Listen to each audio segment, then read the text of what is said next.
Tell us about your experience from college to becoming a doctor. What led to a career in medicine? Good question. I've always really liked storytelling. So I used to be a creative writer, and I have always gravitated towards people's stories, sort of how their families got together, the different relationships, and how they fit into their community. And then when I was in my senior year of college, my uncle, who was a physician, he was a doctor, um, got very sick and passed away. And it was my first close up experience with having a family member be sick and seeing my family come together to take care of my uncle was this very special and intimate time. Um, and everyone played a role in taking care of him. And that kind of family taking care of a loved one to me felt a lot like my interest in storytelling and family structures. And so I decided I wanted to be a doctor. It was very late in the game, but it's never too late. You can decide at any time. My career path hasn't been a straight line. It's been a little bit more like a squiggle. So I went to college thinking that I would be a doctor, and I was pre-med as an undergrad, but I ended up dropping pre-med halfway through because it just didn't feel right for me. And then after college, I wasn't really sure what I wanted to do. And I knew that I was good at organizing stuff. So I really wanted to move to New York City. So after I saved enough, I moved to New York, and I got another job in the event world, but this time at the Cancer Research Institute.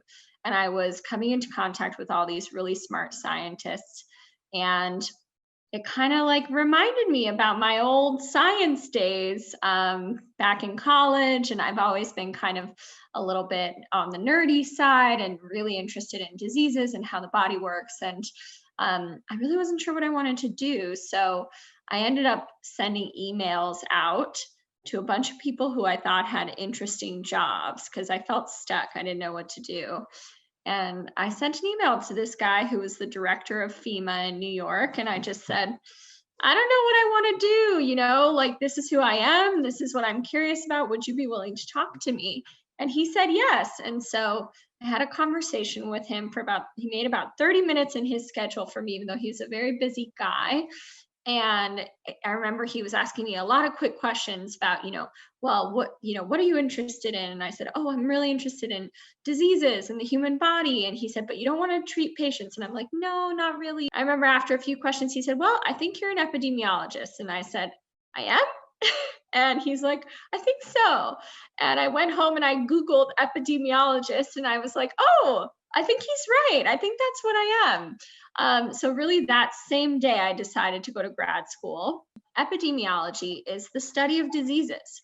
It's really a graduate degree where you learn how to do research and answer hard questions about people's health and diseases. Sometimes they can be infectious diseases like COVID-19, and sometimes they can be diseases that aren't infectious like cancers. So in the beginning, when COVID first started and there were the stay-at-home orders and most people weren't going to work and all the schools closed and you guys had to sort of pivot and become, expert remote learners. We initially stopped seeing as many patients in the clinic because we wanted to make sure that people weren't going to make each other sick. And then as the COVID pandemic sort of progressed, we learned more about the disease. We learned more about how to take care of people safely.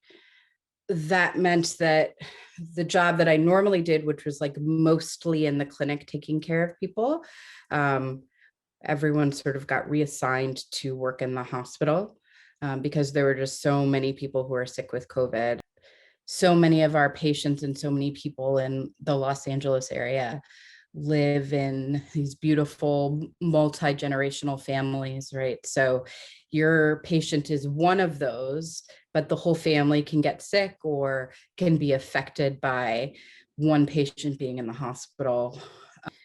And probably one other big thing that's changed about my job that has been really challenging is I've seen a lot more death, very sobering.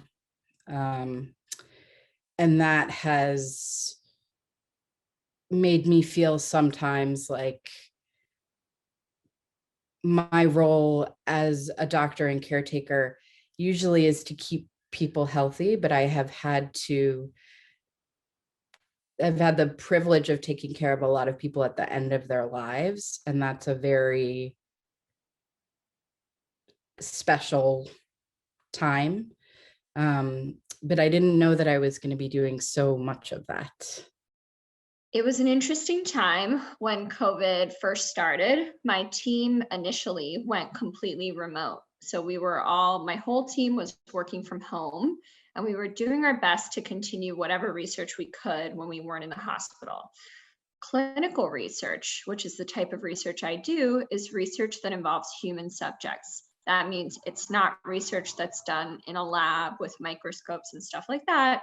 It's research that we do actually in the emergency department, sort of in the context of where the medicine happens. Then all of these big studies started up. And when I say that, I mean that lots of sites from around the world, different hospitals, decided to collaborate together to try to answer hard questions about COVID in children. So for example, we are participating in a big study that's being executed by about 50 hospitals, children's hospitals around the world, who are all collecting data about what does COVID look like long-term in children? What are all the different ways that this can play out? And at the end of that study, we're gonna be able to know more about what the patterns are in children. So there's a lot of like practical things about my job that changed, and kind of same things that have changed for everyone. I have to wear a mask all the time. I have to wear these like protective goggles and make sure that I wear scrubs or clothes that I can leave at the hospital so that I don't bring germs home to my family. That's a big thing that changed. Of course, my goal is to take care of patients, but you always worry about your family. I think 2020 will be remembered as a year of total change and upheaval, for better and for worse. But we had a new civil rights movement mobilize. We elected a new president and vice president. I consider those to be positive changes that came about in 2020. I also think, as a culture, we tend to be fairly overscheduled and frenetic. We kind of are like a bunch of chickens running around with our heads cut off. And I think that COVID forced many of us, myself included, to slow down in a way that was sometimes positive. But at the same time, for many, many others, obviously it brought about unbelievably dire and horrific circumstances that so many are not out of yet. I think we will look back on this year as a year of incredible loss and sorrow, but also as a year of really amazing progress. So I'm so grateful for all of the scientists who have worked really hard every day to try to develop vaccines, to develop ways for us to test people for COVID, to develop guidelines for how we can stay safe and how our communities can stay safe. This is the fastest in human history that we have ever made a vaccine. And that is something that should be really celebrated. I think hepatitis B vaccine took like 18 years to develop. And then the flu vaccine took 12 years to develop. Ebola vaccine was about 5 years. And so the fact that our scientists around the world have developed a vaccine that can help prevent really serious illness from COVID in less than a year is astounding. I think the main thing to keep in mind in terms of COVID is to listen to the guidance of the CDC, since it's a situation that's constantly evolving. What's true today in terms of best practices and what we should all do is not necessarily going to be true a week from now or even tomorrow. So I think we have to all sort of be responsible for staying on top of that information as best as possible. And the other piece is to remember that with something like COVID, we have a responsibility to keep each other safe, since our actions directly affect others.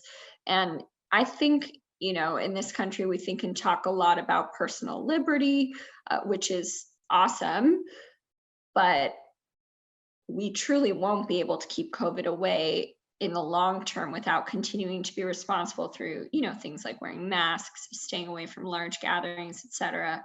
And of course, some of those constraints will evolve as more and more people get their vaccines. But just to keep in mind, sort of the way that our actions have the potential to affect others.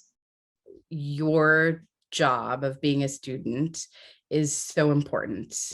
And I see you, I know you're working hard, and I know that it's so hard to be at home and to be away from your peers.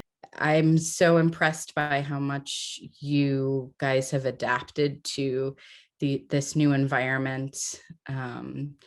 And I see all the hard work that you're doing, and just know that you have a whole community of people supporting you, and your families love you and support you. And so